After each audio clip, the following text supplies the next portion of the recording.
What's up, guys? I'm Zach Joachim. This is On the Horn, doing post-game reaction from my apartment in Richmond after I watched VCU beat Duquesne 71-62 tonight to clinch a share of the regular season A10 championship and the top seed at next week's Atlantic 10 tournament in DC. VCU will have a chance to win a program record 26th regular season game in their final game of the season at the Siegel Center on Friday against Dayton, and will have a chance to win an outright regular season title if they can beat the Flyers on Friday. If VCU were to lose that game and George Mason were to win their next two, then the Patriots and Rams would split the A10 regular season title. But I really don't think that's what most VCU fans are thinking about right now. Most VCU fans are thinking about the NCAA tournament and everything that this team has a chance to achieve. They'll go into the A10 tournament next week as heavy favorites. They were just 2 points outside of the top 25 this week, right? 87 points in the AP top 25 vote. That was the most of any team in the others receiving votes category.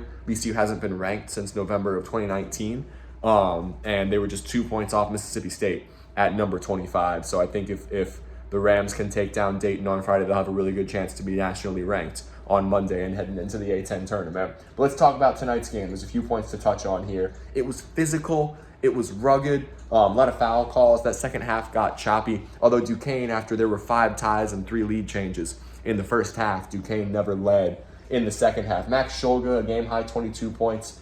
If he had any more work to do to solidify his case for Atlantic 10 Player of the Year, then he did so tonight. I don't think there's any conversation to be had there for the Ukrainian graduate guard. He's been magnificent on both ends of the floor this year. He finished with 22 points tonight. Zeb Jackson, 16 points. He was outstanding. He played 27 minutes, added 4 rebounds, a couple assists, 2 steals.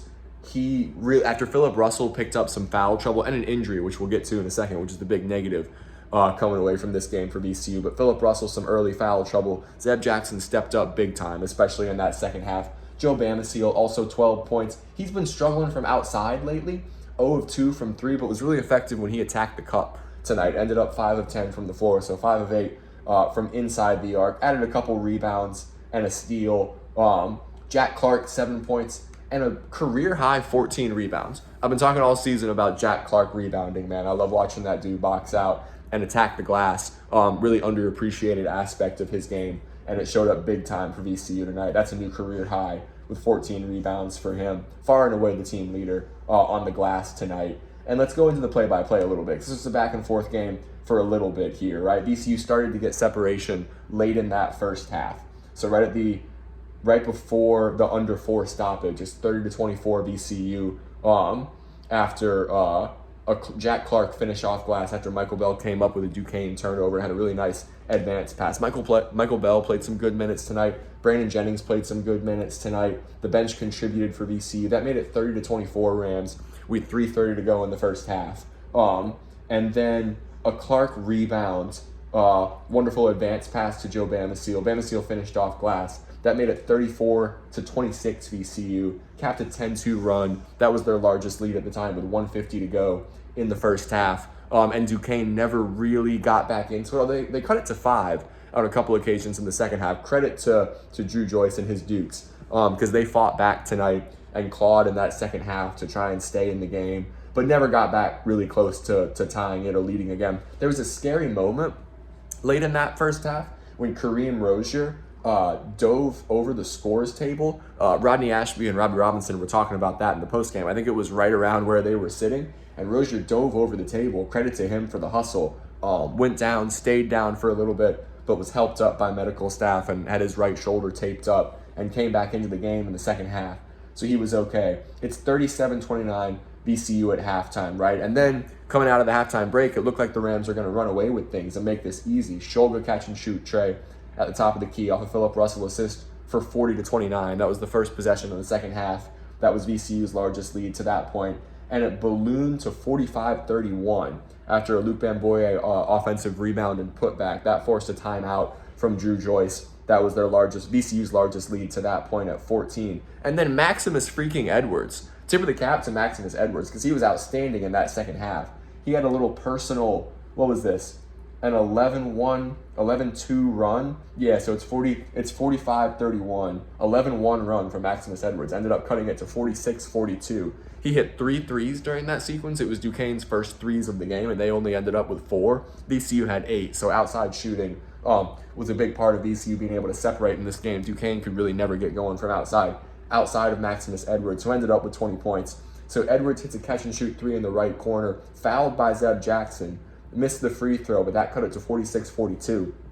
And Duquesne was back in the game. And then Zeb Jackson catch-and-shoot 3 in the right corner off a Jack Clark assist, 49-42 with 11:40 to play. And VCU was pretty much able to keep Duquesne at arm's length the rest of the way. Luke Bamboye battled some foul trouble tonight, so Odom went to some of those smaller lineups with Michael Bell and Jack Clark as the forwards, and Christian Furman, who I believe also who fouled out late in this game. So Furman and Bamboye both battled foul trouble, so the rim protection wasn't exactly what it's been throughout the season for VCU, with those two guys being kept off the floor. But Bell and Clark stepped up big time to contribute in the rebounding battle, and VCU ended up winning it, 38-33?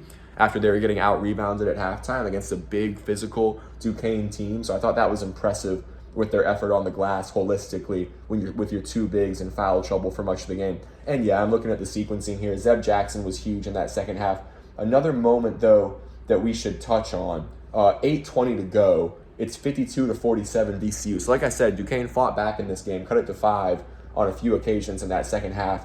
Philip Russell's bringing the ball up. He goes down. He's fouled at midcourt. On the replay, it looked pretty bad. Russell turns his left ankle.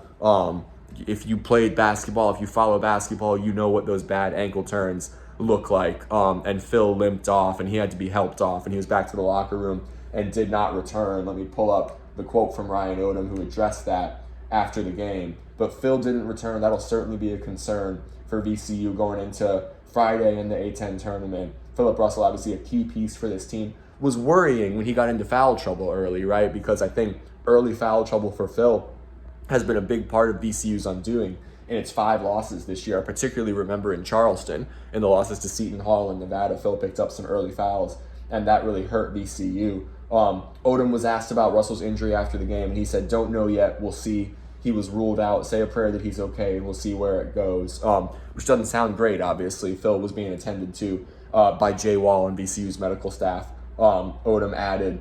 And so a worrying aspect for VCU there with Philip Russell going out. But on the whole, a good night for the Rams. They win 71-62 in their final road game of the season. That'll maintain their standing on the right side. I don't really think they're on the NCAA tournament bubble anymore at this point. Pretty much every projection that I've seen has them in an at-large right now, anywhere from the 9 to 12 range in the seeds. I've seen them as high as 9, as low as 12. I believe the consensus on Bracket Matrix is 11 right now, and this will pretty much maintain the status quo for them, a 9-point road win against a Duquesne team that's been playing well recently. I think, although it's been a lackluster season on the whole for the Dukes, they beat George Mason by, 19? Was it 84-65 that they beat Mason over the weekend? They'd won 3 in a row, so Duquesne was playing good basketball, and VCU was able to go into Pittsburgh and get a rugged road win that they really had to grind out against a Duquesne team led by Maximus Edwards that fought tonight. So Rams 71, Duquesne 62.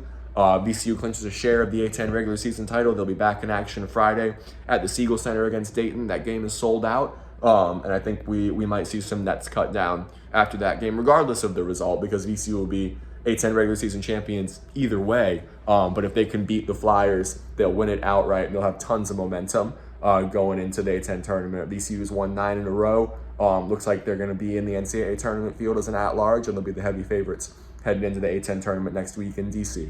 So thank you guys so much for following along the coverage. I got the game story up right now. We'll have takeaways online in the morning, and I'll see you Friday at the Siegel Center against Dayton.